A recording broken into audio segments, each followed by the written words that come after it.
This podcast is brought to you by Reimagine Radio, the online radio station that aims to give you information on disability and music.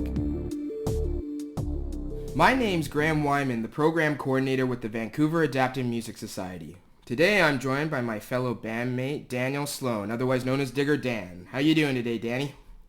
I'm great, sir. I'm great. That's good. Thank you for joining us here today. Thank you for having me, buddy. My pleasure. So, why don't we jump in? The first question I had was, when did you first start playing music, and did you always know that you wanted to be a singer-songwriter? And if not, how did that evolve? I first started playing guitar when I was 20. Okay. And I'm speaking right into an acoustic guitar here, so let me know if it starts coming out strange. Oh, yeah, you're all good. So, so I started when I was 20, and when I was 27, I was injured. Okay. But between 20 and 27, I was a blues lead guitar player, you could say. That was my thing that really inspired me. I played a little bit of rhythm guitar. Yeah. And after I was hurt, I had a lot more time. Mm-hmm. And the real link was definitely the time, right. Combined or intersecting with going to university. Okay, yeah. And what university did for me is social work education is a really open. They're an open profession, more open. They're into spirituality, creativity, and kind of the wider aspect of rehabilitation because it's a generalist degree. Right. So it's not everybody thinks social worker, counselor, but it's actually community developer, counseling. Addictions, right. Advocacy, all these different pieces, even like engineering campaigns, this kind of stuff, right. Like stuff you'd never imagine you'd be getting your mind into. Yeah, your hands into. So I had a creative project in social work, and it was through a family violence class, and I had to take the causes, consequences, and I think it was the causes, consequences, solutions, and the wider aspect of violence in the family and society. These are 4 parts. Gotcha. And each one, I used a song to answer it. Okay. And so what I had to do is I had to take theory, and theory is dry at the best of times. I mean, nobody really wants to admit they're a theoretician, Yeah. And social work is plagued because it doesn't have a central theory base, so it borrows from anthropology, right, sociology, and you had to take all this and you had to morph it, and I had to make it sound artistic. So I had to metaphor it. Yeah. I had to use English devices, English grammatical devices, or poetic devices to make it work. Right. So it didn't sound so obvious. And I learned the power of metaphor through that. That really helped me get into metaphor. No, I can see the correlation for sure. And it also gave me confidence, and it also opened a floodgate. It actually opened a huge one, because once I got through those 4 and they were serious, I thought, lighter topics are much easier. Because they're just, there's a lot of topics just about love or something. Right. Something. Light? Not that light. Love is light. It can be very heavy, as I know, as we all know. Yeah. And it just really got it rolling, buddy. I really got it rolling. Yeah. Gotcha. All right. And then, so you talked about you were a lead guitarist in blues band, so you obviously played blues, but were there any other styles of music or bands that you played in? And how have you found playing in a group setting has helped your musical development? Yeah, I was never in bands prior to being injured. Okay. Yeah. I just jammed with some buddies at work. Right. We never gigged. We just drank beer and we're in a shed, making a lot of noise, right? Right. And some of it was good, but I'm sure a lot of it was pretty bad. Gotcha. Fueled by other things, Yeah. And but it was a great outlet. We were factory workers, we were just for sure. Having beers after work and enjoying it. It was like a tailgate party more. Right. But when I got injured, I started to jam with more people. They were a little bit better. Actually, they were a lot better musically. But we never formed, we were still dysfunctional in social work. A lot of the social workers themselves were dysfunctional. That's why they're in the social work. So the band setting and social work was pretty thin too. Yeah, I can see different egos are trying to get their point across for sure. Yeah, yeah, there's that too. Yeah, the ego of knowledge, Yeah. which, oh my, is a huge thing. Hmm. Um, Oh my goodness, yeah, the way people will talk down to you based on what they know, and they're just repeating somebody else's words. Yeah, right. It's not their own. It's not their own thoughts. Yeah. Like what do they say? A thesis is the bones of other people's work. I like that. I like that. And so I was intimidated though, in that point because I was a factory worker that was getting an education. So I was getting an ego education in reverse sometimes. Yeah. But anyways, the real band work started when I moved from Kelowna to Penticton. Okay. Yeah. I went from Vancouver, injured here, went to the Okanagan, Okay. went to social work, graduated in social work, went down to Penticton. Gotcha. And so I got into the arts community in Penticton, and it's fairly small, but it's really good and well developed. Yeah. And the farmers market is one of the largest in BC. It has 140 tents, Wow. spanning 5 blocks. It's huge. Yeah. No. So they have several sections you can busk at, or you can be a feature artist. And that's where I got both busking and the performing for people. Okay. Were more comfortable. Yeah. Not quite like the stage setting though of a venue, but I did a little venue work then. Yeah. And I was in a trio with an upright bass player and a drummer Okay. who had experience with Wide Mouth Mason a bit. Oh, I okay. knew some of the guys and did a little bit of work with them. Sean Vino, I think his name is. Yeah. And didn't like tour with Wide Mouth Mason, but he had a lot of serious experience, so he really helped me in my development. Lee did as well, the bass player. Right. We were always good at. I've always been good at listening Yeah. and paying attention to what's going on around me. Mm-hmm. And so that's why I mesh with you and Dave so well, because we're all good listeners. Right. And we interact, So, and that's really the whole point of it. And the difference between sort of answering one of your questions about busking, Right. the difference between, there's no comparison between playing with others and playing by yourself, No, of course. Yeah. It's different dynamic. It's just not even really close, actually, because there's so many levels of it too. And I'm not saying that those things can't be recreated in a band in the box setting. Somewhat they can, but there's just some things that can, and some things that just cannot. And there's so many elements of the creative process that get lost in it. But sorry, I might not have answered your No, you answered it. No. Thing. Yeah, exactly. The dynamic. Yeah. Yeah, so 3-piece to 4-piece. Got a lot of mentorship. Okay.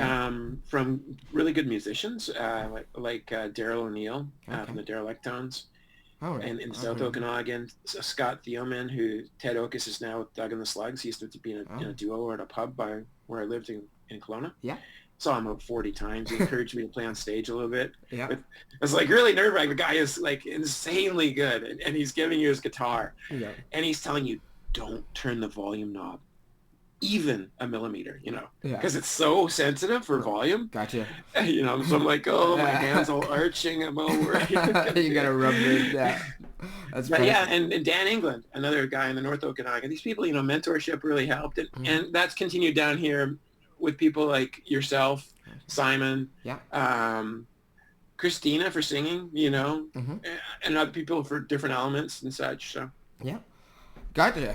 So I guess you kind of talked about after your accident how the songwriting was definitely another outlet, especially going for school. But I guess when did you hear about the VAMS program?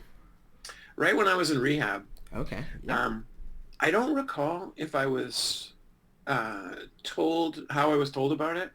I just know that I was down in my new manual wheelchair downstairs in a room. It was sunny. There was a big mixer board there. It was just looked intimidating to me. I stared at it. I didn't know what anything did. Right. Yeah.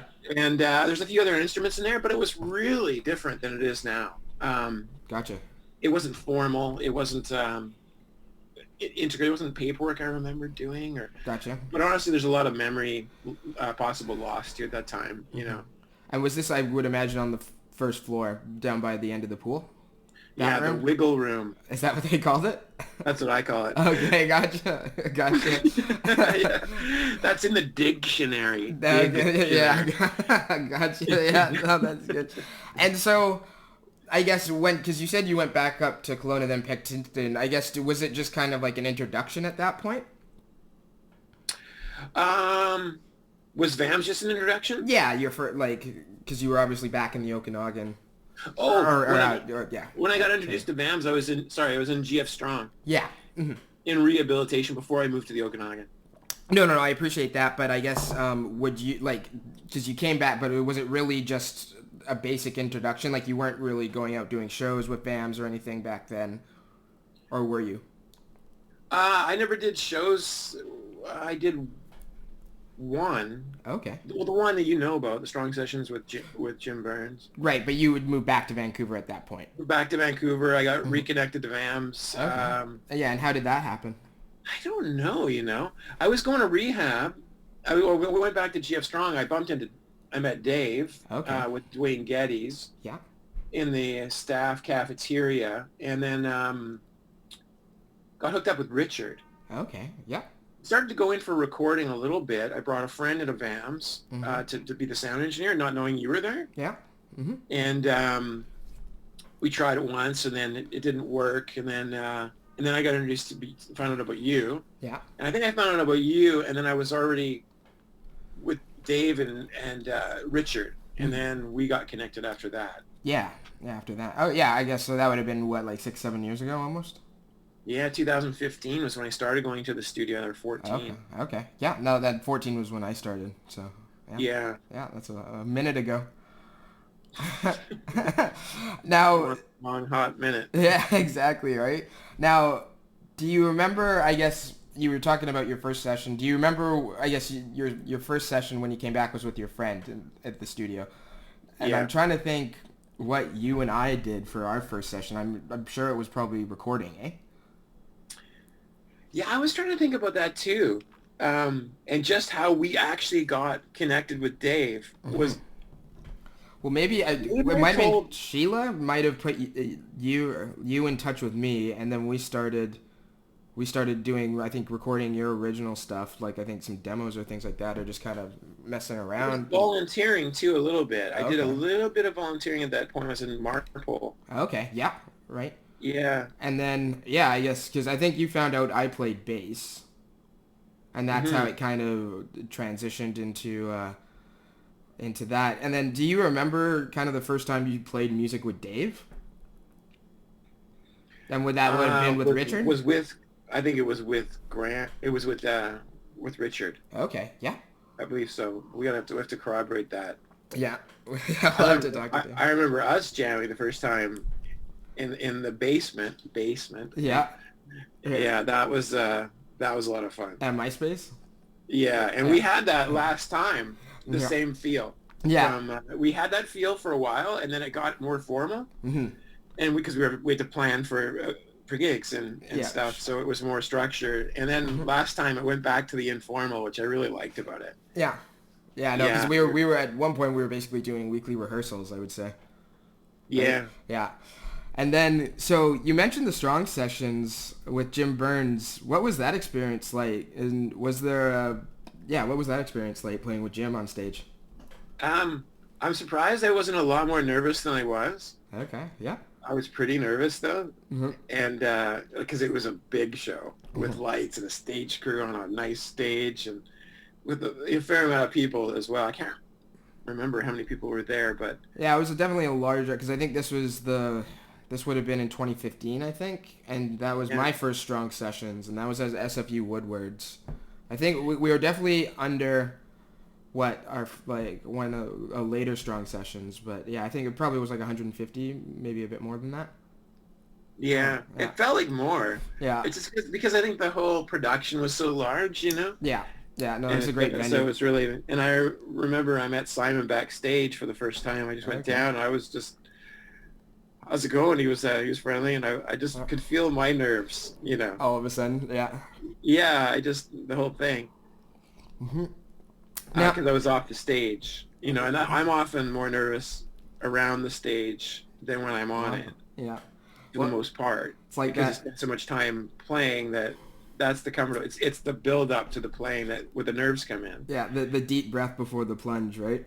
Yeah, Yeah. yeah. So playing with Jim was great because I spent my the '90s going to the Yale as an avid fan. I used to get Okay. it the schedule delivered monthly to my house. I had it Okay. stuck up on my Wow. fridge, and Yeah. I would pick the bands. I would go and Jim Burns would be a regular view for me. Dr. Okay. Z, Brick Yeah. House, Yeah. Incognito, Pinetop Perkins, Okay. you know. Yeah. And it was great.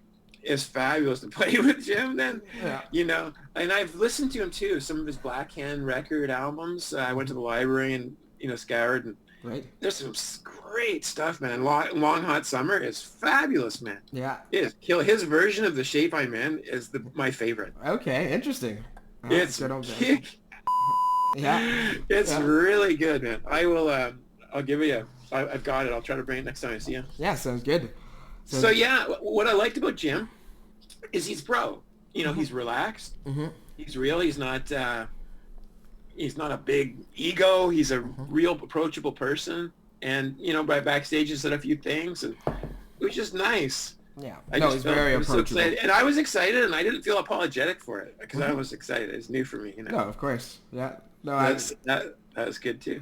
Now, is there another particular highlight that you would say, like, what would be a particular highlight for you in your performing career so far?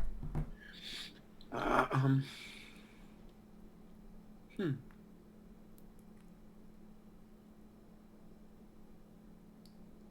Stumped I you. don't know, because I would, I would separate that from environment, Okay. like as an external environment, like stage or, Yep. Even a jam has been like, there's been jams that have been just, I had some in Kelowna early on with a couple people that were just astronomical, man. Yeah. They just felt really good, like we were gone. Mm-hmm.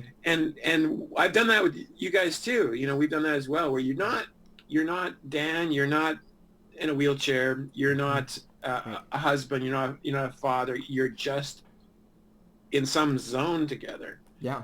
And you might not even be looking at each other for a long, long time. You might not be looking at anything. Yeah. No. No. And that's, I don't know, there's been lots of those. And that's where I just would like to reconnect to those moments whenever they happen. Yeah. No. And as far as like I haven't had enough big stage experience to have, things that have just, knocked me out. I mean, it was very interesting meeting Elvis Costello's stage tech. Mm-hmm. But that's just more bumping into creative people it's different. It's not the playing. And It's yeah. always, but I'd always say it's not really a busking experience. It's definitely with other people. Gotcha. It gets Okay. back to the social end of music. Yeah. Well, I'm touching on your point. I agree with you that instance of where you can just let go and like that's the one thing I love about music is, especially when you're jamming, for instance, is just being so much in the moment, and there's nothing else going on, and you're just so focused and listening still, right? But everything's happening, and you're reacting in real time and all that. So no, It's like a peaceful sport. yeah, totally.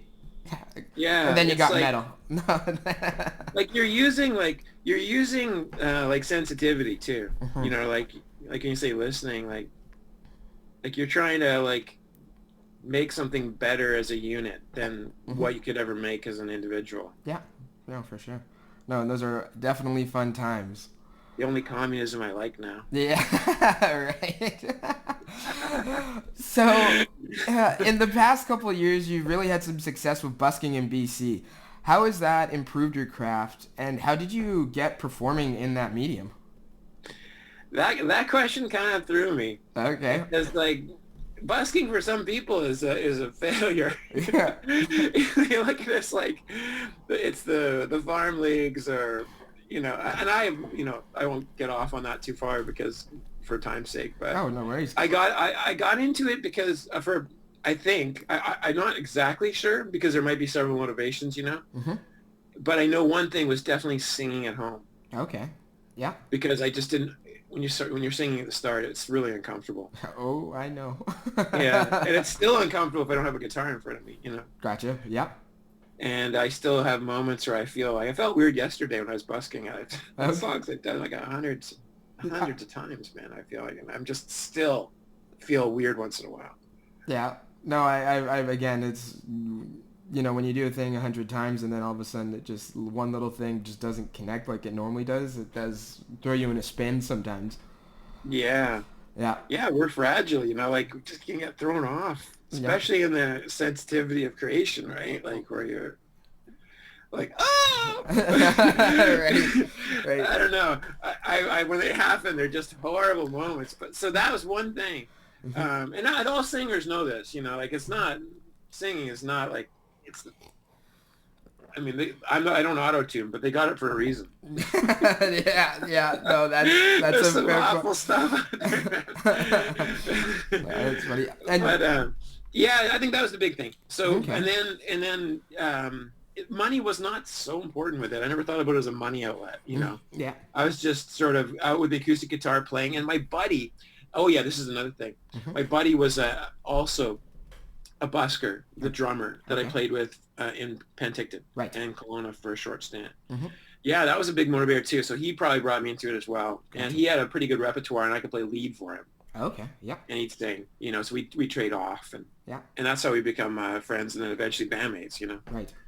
Yeah, Groove Dogs we were called. That was your busking name, or the band? No, that was the name of the band, the trio. Okay. Yeah, Darren and Lee upright bass. Yeah, and. Yeah. So just touching, because I mean, my dad's even, I think he was up at Whistler one time and he was driving by and he saw you performing somewhere in, like, random, like, he was like, Danny's up here busking. So is there a particular market that you... market. Yeah, exactly. Is there a particular market that you really enjoy performing? I know you Whistler. Mentioned the Whistler? Okay. Yeah, Whistler. I mean, I mean, you come out of there paying for a couple of times, but going back, so. Yeah. Okay. Yeah, it's worth it. I mean, but Vancouver, all around Falls Creek, man, and especially getting near Sunset. Okay. Yeah. As you know, Olympic Village. I mean, that's one of the mainstays for me. Yeah. Where you're moving from, and Dave lives, and your parents are moving from. Yeah. It's beautiful, man. At night, when those city lights come and interact with the sky, and yeah, I mean, you just look around and you go, it doesn't get better. No, you're right. It doesn't get better. No. And you got a whole ring of that stuff all the way around Falls Creek. Yeah. All these different views. Even to the beach, like I know you kind of, is it Third Beach or Sunset Beach you get out to? Sunset Beach quite a bit in the summer, and I shied away from English Bay. English Bay kind of got a weird vibe this summer, but I think it was around partying. Right. But yeah, so Sunset Beach, and then I didn't do Jericho. I did Kits Beach a lot. Okay.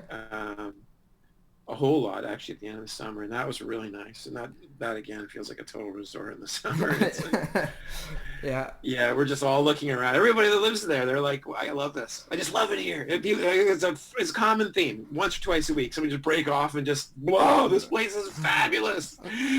Yeah, no, we're incredibly lucky in the area we live in. Yeah, and especially during these times. Every place has got its weaknesses, but no, you got to take it over a lot of places in the world, man. No, for sure. So, tagging on the busking question, Neil Squire helped provide some of the equipment and modifications to your chair, so you're able to go out and perform. Would you mind telling our listeners about your setup and what it's like to be totally self-sufficient in your busking? The setups, I got two of them, and I'm not a quadriplegic. I'm a paraplegic, so full hand function. And because of that, the government will issue me a manual chair. But when I got on bed rest for a long stint of time, and I was so, pretty tired by the end of it, the nurse advocated for a power chair. So I would transition out of bed rest into a power chair and then, probably balance it out, which is what happened. But then I first figured out, whoa, it's a lot easier getting my guitar around and my hard shell case and my acoustic guitar around than in the manual chair. Yeah.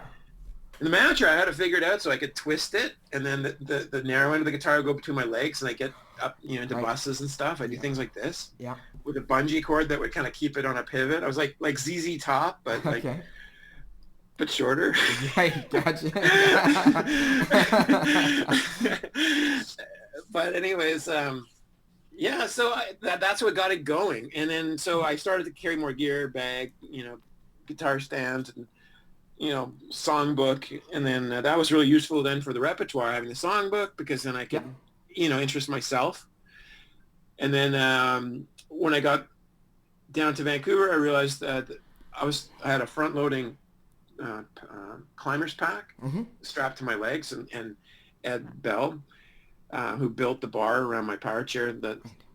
replaced this system of laying it on my feet, he said, "You're Right. going to break your foot plate." Okay. I go, "What do you mean?" "There's an actuator in your tilt. It's like a little device that tilts your chair. Okay. There's a little actuator. It's a device that I guess creates the torque maybe. Right.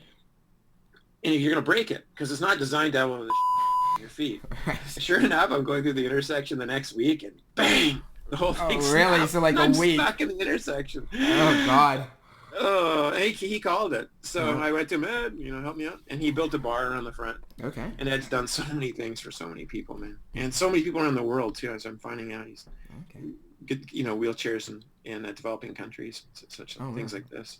Oh, that's great work. So anyways, Ed modifies a lot of stuff. So he put this bar on it, Yeah. and it didn't, I realized the bar, I can mount things to it. So I started using drum hardware to Yeah. mount stuff. Right. Right. And then that transitioned into a proper mounting system. Mm-hmm. And then, yeah.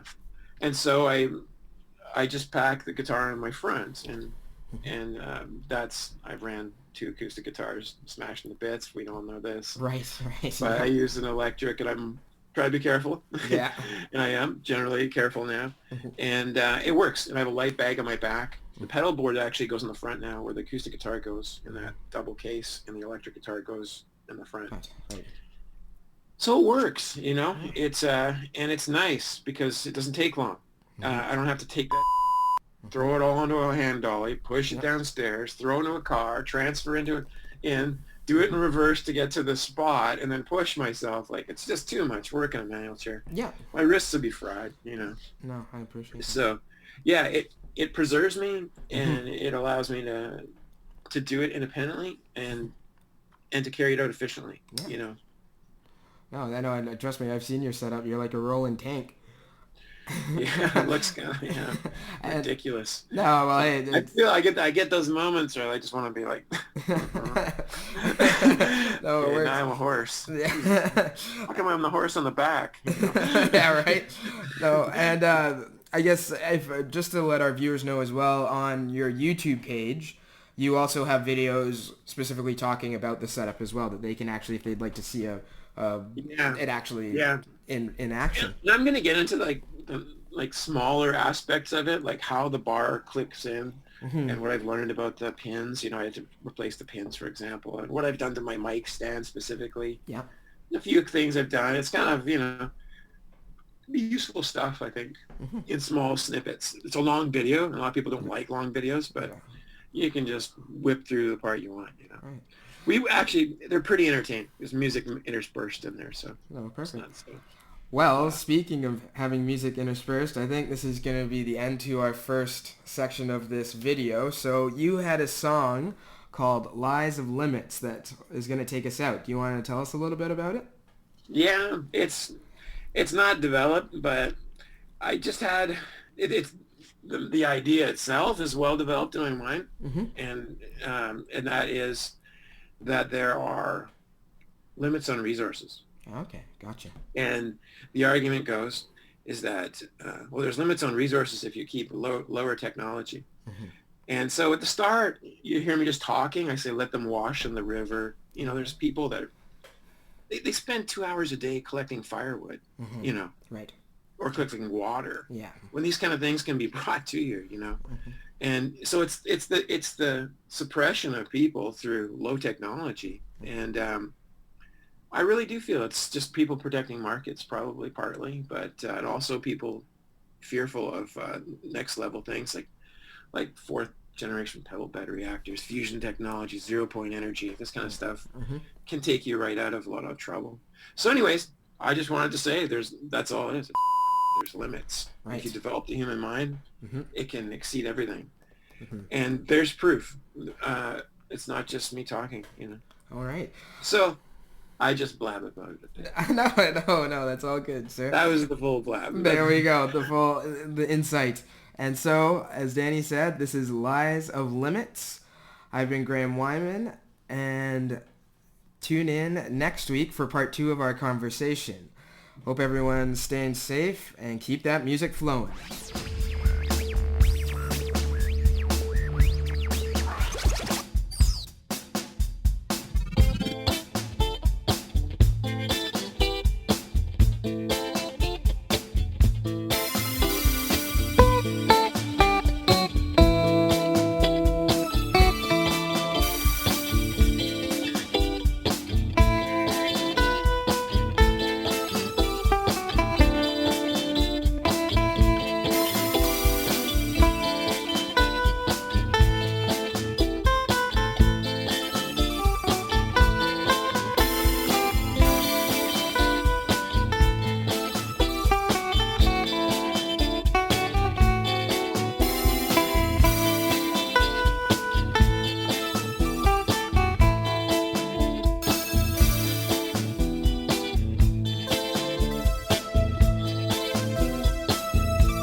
Appropriate technology. Let them wash in the river. Divide them through anthropology. Lies of limits.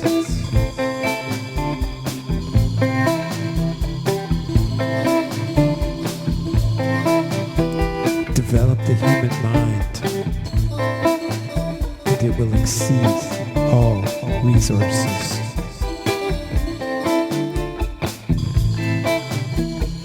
Finite resources is a lie. It's a complete lie to hold us